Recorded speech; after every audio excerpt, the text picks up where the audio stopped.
Hello, everyone. Welcome to our live Lit Talks that we have every single week. And this week we didn't have any guests because we just received our t-shirts. And if you want to see wonderful t-shirts, here they are. So we have wherever we are walking together, and it has our sign on it, Lit, and Walk to Israel. Really, really amazing, super cool. And we are so happy. It's never too late to join our campaign, our fundraising campaign, and have a lot of fun. Everyone's having a ton of fun. So many people have joined. I'm going to share with you our screen so you can see who the winners are this week. And then after this, I will share with you a beautiful idea of the Torah. So just stay with me, and I am going to share this screen. So let me just move aside a bit, and you can see we've raised already $4,000. That's $4,000 here. Unbelievable. We have just Yasmin Naomi, still the highest fundraiser for us. Dan Spouter, $322. I came third. Jonathan, Jordan, thank you. Becca, Jordan Silverman, Molly Rubin, thank you. Sam Aaron, thank you. Chloe, thank you. Tess Moore, thank you so much. 90 miles, unbelievable. Sarit, Erez, Jacob, Noah Drury, Tilly, Alison Berry, thank you so much. Pamela Shavit, Joseph Cohen, Julia Horowitz. It's not too late, my friends, to join us in this amazing campaign. Craig, Lindsay, all the way from Oregon, Daniel, can't keep up, Ashley, Alison, Sarah. This is really, really incredible. We have Benny, Chaz, Shiran. Thank you so much for joining our amazing campaign. We have a ton of t-shirts. So please, we have over 50 of them now, and it's unbelievable. They're super cool, and you can get one. Just join our campaign and stay healthy. I've been running too. And now let's look at, based on distance, who has run the most. Tess Moore has run 90 miles, 0.8 in 2 weeks. Natasha Feldman, 85 miles. That's a ton. Molly, 74 miles. Becca, I come there 6th. It's pretty, not bad for a rabbi. Jacob, 54. Julia Horowitz, 52. Lauren, 51. Chloe, 50. Jonathan Tobin, 48. I'm sorry if I missed you out. It's just going a bit too quick here. Max, Sarah, Erez at 27 miles. It's glad to see that you all managed to hook up your devices to your screen and your computer and to your apps and your phones, and it automatically updates it to the website. Really, really easy to join, and it's never too late. Anyone else who wants can join our campaign, can join our running, walking, or you could just donate directly to our page and sponsor us, sponsor me, or somebody else that you like in this group, or join the group. That will be amazing too. It's been a lot of fun. It's definitely motivated me to be healthier, especially since I've been at home all this time, with the COVID, not able to go out as much as we normally are. But here we are, and it's amazing. So feel free, join our campaign, sign up, get a shirt. You get our sign over here. And it's an unbelievable, it's a real cool feeling jogging shirt. And you can do it too. You can join us and support our amazing community, our family, and all the things that are going to be in the future. Yes, the world is going to continue, and things are going to open up at some point. And we are excited to start again, whether it's our Shabbaton, which we desperately want to start, those amazing Shabbatons that we take everyone on a retreat in literally a resort in Palm Desert, and all the other things that we want to do, our Shabbats, our food packages, our weekly events, our classes, our work. It literally goes to what me and Shira do for this community. So it's really, really important that we get the support so that we can continue. And it's such an easy thing. You don't have to raise a lot, and you can be healthy. Such an easy thing to do.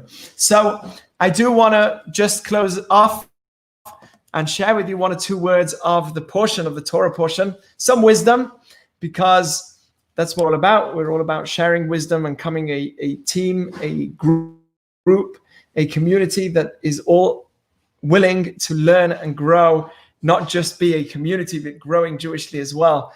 And we've seen so much growth and interest as people are just wanting to become better people within themselves. And it's all through the directives of the Torah, through the teachings that we have. So I want to share with you just some ideas about this week's Torah portion. There's amazing things, especially in what's going on in the world in regards to that.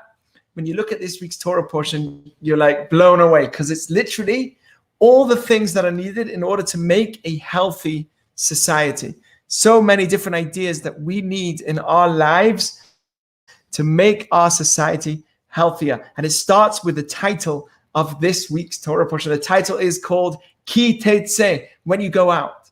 When you go out, La Milchama, you will go on a battle. Whenever you stay at home, there's no battle, right? You're just in your own space, you're not doing much. But when you're going out, and it's talking about your evil inclination, our rabbis explain, Lo dibra Torah ele keneged yetzer hara. The Torah is referring to your evil inclination. And when you leave your home, your evil inclination comes in. When you are within yourself, filled with this desire to do something, the evil inclination is there. It's always there. You can never rely on it until the day you die. You can never rely on yourself and say, I am good enough. I have overcome my evil inclination, because no matter where you're holding, there's always something pulling you to do what's not right. Might be what feels right, but it's not what's right. And the Torah says it's your enemy. Your biggest enemy is yourself. The inner inclination, which says, do things even though I know I shouldn't be doing it. So what do you do? What do you do when you feel that urge to be angry?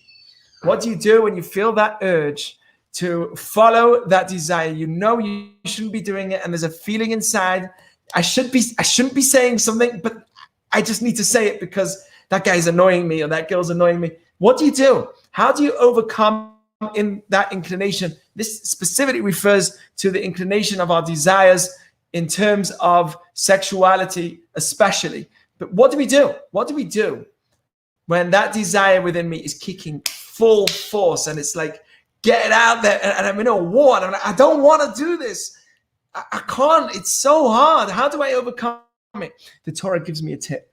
It tells me, you know what you do? You appease it. You say, you speak to the inner inclination of yours, and you say, I'll do it later. No problem. I'll do it later. Meaning that laziness can actually be a good thing in terms of forcing yourself to do something bad later. So that way you appease your inner feelings, saying, okay, you'll get it. Don't worry, you'll eat the cake, but I'll eat it later tonight. And hopefully by that time, you've already appeased yourself, so you know that it's on the back of your mind, I could have it. And then later on, you push yourself again, and you say, I'll have it later. There's an amazing story of the rabbi was amazing story of Rav Chaim Kanievsky's father, and a very holy rabbi.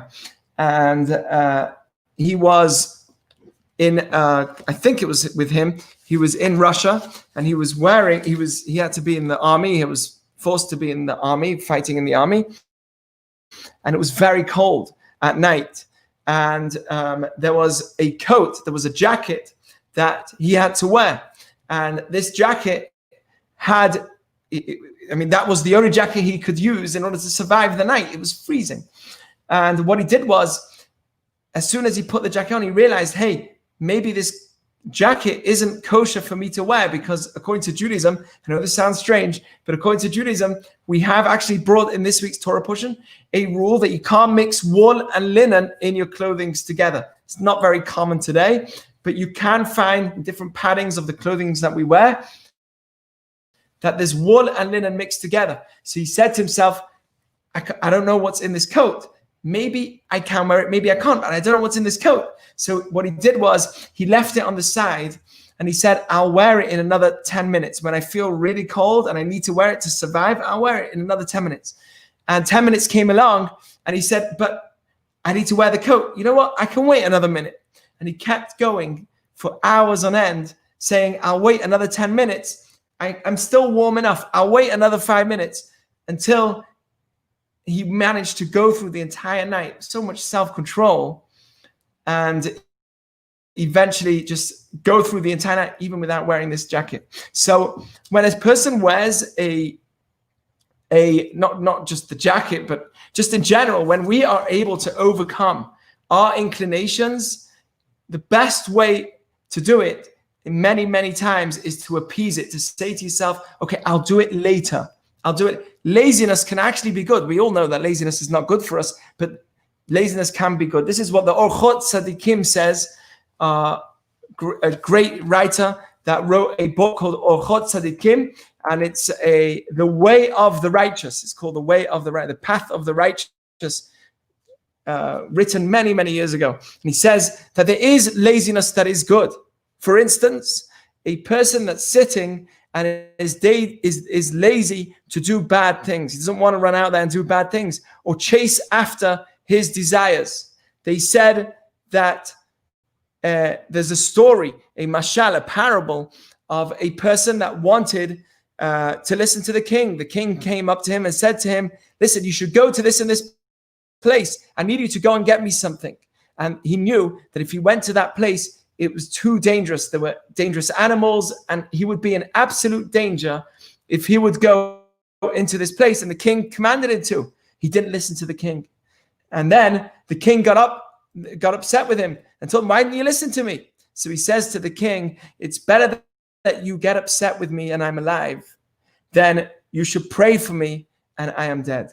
Meaning, I'd rather be, having your feelings hurt, but then me being dead. No one wants me dead, and I need to be safe. So the same is with life. We need to make sure that when we make choices in our lives, we make only good choices. How do we avoid making the wrong choices? We say, I'll do it later. I want to be angry. Okay, I'll be angry soon.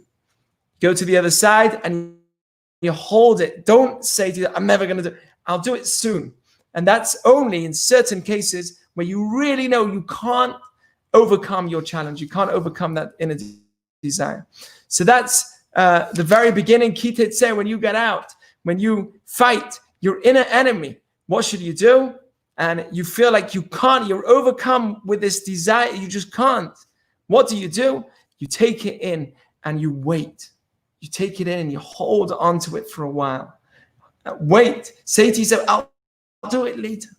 And then eventually you will realize that it's not good for you and it's unhealthy. So that's one of the great tools that I believe is really important and is taught to us in this week's Torah portion. There's another idea that I want to share with you because it's so brilliant and it's so filled with wisdom. There's many, many mitzvot that are taught in this week's Torah portion. Here's one of them, that if you see somebody who's on the street and he needs help, according to Judaism, you need to help him. In the Torah, it's talking about if your friend has an ox that was loaded with stuff, and you see that the ox falls on the side, and the person that's with that loaded ox needs help to lift up the ox again and help him put on the stuff back onto the ox. Okay, so in the Torah, it's referring to that, but it could be also in terms of if you see somebody on the highway and his car breaks down, right? And you know that you can help him. If you know it's not safe, that's a different story. But if you know that you could help somebody, so the Torah says, don't turn your eye away. Don't turn your eye away. If you see somebody that's struggling, go and offer your help. And if you specifically in this case, if you see a donkey that's fallen, go and find out how you can help. Maybe help him lift up his stuff that fell off his donkey and reload everything on. And it says, finally, but it says it very interestingly, it says, Hakem takim imo. When you do help him with him. What does that mean? Help him with him, or help her with her. Help them do it with them. What does that mean? And Rashi explains what it means that you have to help them with them. What does that mean? Rashi says that if the burden fell, if the load fell off, it has to be done with the owner. However, if the owner sits on the side and says, listen, you've got a mitzvah now because the Torah commands you to help me, and you have a mitzvah to help me. And since it's your mitzvah, you should do it. And he sits on the side and he says, I don't need to do it. I don't have a commandment. You have the commandment to help me. And I could sit on the side. If you see that the person you're helping is sitting lazily on the side, the Torah says that's not what you're required. You're not required to help him. You're only required to help your friend if they are helping themselves as well. And that's a very important message. Of course, if somebody can't move and that you can see that they can't help themselves, of course you should help them. But in a case where you can see that they can help themselves, and now that you are helping them, they are completely relaxed doing nothing, the Torah says you've got to help them. Hakem takim imo, you should only help them if he is getting up. If he's not getting up, then don't help him. And that's a very powerful lesson. From here, we can learn a very powerful lesson in life, that we are only helped when we help ourselves. You can have all the therapy you want in the world that you want. You can have all the doctors in the world that you want.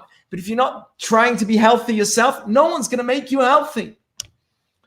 You can have all the diet help that you can imagine in the world. Get a private gym trainer, get a private dietitian that will help you be on the perfect diet. It doesn't matter how much money you spend, but if you're not going to help yourself, no one is going to make you lose weight. You've got to first do it yourself. You can have all those things that are going to help you, but if you're not going to do it yourself, no one is going to do it for you. It's just not going to happen. So that is such a powerful message, because a lot of times we pray, and this is what the Chafetz Chaim says, we pray in our prayers in the morning, we say, Hashivenu Avinu Torah, please, I want to be better. I want to be a better person. Every day we're meant to say these words, please bring me back to your Torah, and bring me close to you and to doing what's right. I want to be better.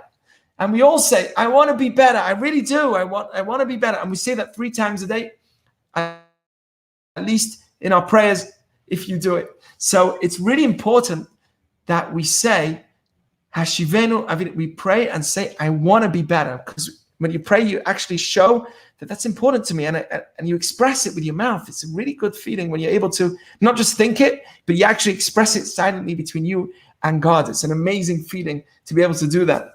And when you actually do that, the Chafetz Chaim says it's kind of pointless if as soon as you finish praying, you just go and do your own thing.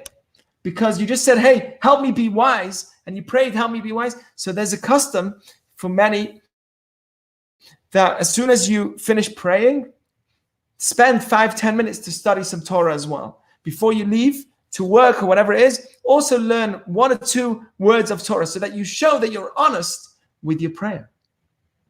And the Chafetz Chaim says that's exactly what is necessary in order for me to be successful in everything in my life. That whenever I ask for something, I first have to show that I want it myself. If I want my kids to do something, I have to show that it's important to me myself. Otherwise, they're never going to listen. If I want to grow and I pray that I want to be a better person, I have to show that I'm making the effort within myself to be a better person. If I want to come wise, and we believe as Jews that, yes, we are born with our amazing brains, but our brain capacity is actually only used a slight amount. We know that our capacity of our brain is only used slightly. And when we pray, what we want is that our entire brain, our potential is used to its fullest. When we look at our history and our leaders, our rabbis, our teachers, and you look at what they wrote, you're like, this is insane. I don't know how one person, Rashi, how one person can write an entire commentary on so many things. It's insane. How did they come so wise? And the answer is, it's a gift. They put their effort and the rest came as a gift. Judaism believes that if you put your effort as much as you can, then the rest comes with you. If a person says, please, I want to be better, And as you're saying that, immediately after you give some charity, right? Just a little coin. Oh, now you're showing that you really want it. If somebody says, hey, can you help me? I really need money for you to help me. I need help. I'm stuck. I need to borrow some money. And you lend him money and you find out he's wasting that money. Will he have the reason to get more? No one's going to give him more because everyone knows, what did he do with the money I gave you till now? You just wasted it on your drugs. You just wasted it on cigarettes. You wasted it on junk. I'm not going to give the money if you're not taking the money seriously. And the same is with life in every area. You go to get help, you are in work and you want somebody to help you, then you have to show that you're serious with your work. If you do, your boss is going to love having you around. Work supersedes talent always. Here's the message. The effort that you put in is always much more powerful than your talents. I've seen that in my life throughout I was considered as a person that is never going to do anything. That's what I was considered in school. But you know what? Effort, and I believed it, that like our Torah teaches me, if you put in your effort, you will succeed. And effort is so much more important than talent. When you're working and you're in that job, your boss is going to much more appreciate somebody that's hardworking than somebody who has the talent. It's not true that talent always supersedes everything. You can have somebody who has sales, right? You can have somebody who's got great sales skills, but doesn't get on the calls, doesn't do the work. Great skills, knows all the things, remembers everything word for word, got the talent, but never makes the phone calls. Always got excuses to not make the phone. And then you have somebody who has no social skills, very hard for him or her to speak to people. It's just difficult for them. They're introverted or they're quiet. But you know what? If they put more effort, they win. The effort wins over talent, period, every time. And I don't care if the person that with a lot of talent made a one-off big amount of money or something. At the end of the day, effort wins over talent. Done. There's no way out of it. And that's what it says in this week's Torah portion. If you want help, if you pray and you say, okay, God, listen. He's always listening. According to Judaism, the prayers are always answered. Sometimes they're no. Sometimes they're, wait a second, I know, I want to give it to you, but only later. You've got to listen to the prayers. The prayers are always being answered. And one of the biggest ways to have the prayer answered is if you stick to the words, just like in the physical world. If somebody gives me money, right? If somebody gives me money because I need help, then they're going to help me. That's great. But if they see that I waste the money, why would they help me again? And the same is how it works with God. It works with people around us. It works with our kids. And that's what the Torah is saying. It says, Hakem takim imo. If somebody is on the side of the street saying, hey, help me, I need some help. And you go and help them load their car. And then you see them just sitting on the side, relaxed, doing nothing, lifting, enjoying the sun whilst you're working away. The Torah says, no, then the mitzvah doesn't apply. The mitzvah of helping someone only applies if they are helping themselves as well. And of course, in a situation where they can't help themselves, then you should help them anyway. But we're talking in a place where they could, and they sit on the side and don't help themselves. So my blessing to you all is that you should be successful, have the ability to understand that effort supersedes our talents. Never forget talent and work on them. But also remember that our efforts is what wins more than anything else. And also, when you go out to the war, what's the greatest war? With your enemy. What's your enemy? Your inner self. That is your biggest enemy. And how do you fight it? By appeasing it, by saying, I'll do it later. Whenever that anger comes in, or that word that you shouldn't have said comes into your mind, or that thought or that vision that you shouldn't be looking at comes into your mind, say to yourself, I'll do it later. Appease yourself, and then later on, you push it again. Laziness is the answer to overcoming our bad inclinations. I think that laziness is a bad trait to have, but like all traits, it could be used for the good, and it could be used for the bad. You've got to know how to use them. So thank you, and blessings to you all. Remember, we're doing this because of our campaign, and this week for our litTALKS, we have been doing our show in the name of our campaign, which is Walk to Israel. You can join us, fundraise with us, and enjoy. And congratulations to Lit, our community, for raising $4,000 already, which is an unbelievable achievement. And we definitely need more to do more. And every penny goes to our programming for the work that we do. And thank you, Yasmin, for fundraising so much, the winner of our fundraising campaign. Gabe, you did amazingly so far. Jonathan Tobin, thank you. Jordan Stein, thank you. Becca, thank you. Jordan Silverman, thank you all for joining. It's not too late to join our campaign. If you're listening or watching, definitely isn't too late to join this campaign and help us. Maybe even become a runner.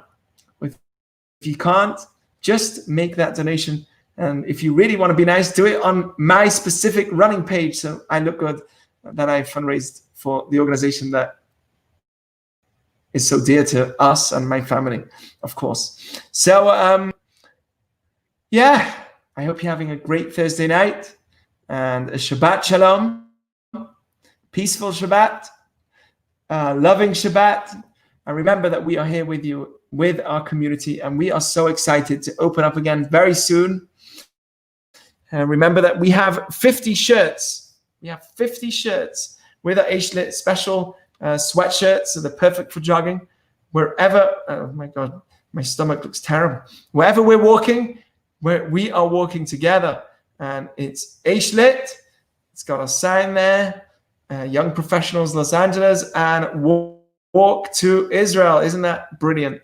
So you guys can join, get your free shirt, and be a runner. It's really, really easy to do. Shabbat Shalom. Have an amazing, amazing, amazing, amazing, beautiful, brilliant, genius Shabbat. Thank you so much for listening, everyone that's watching. Thank you.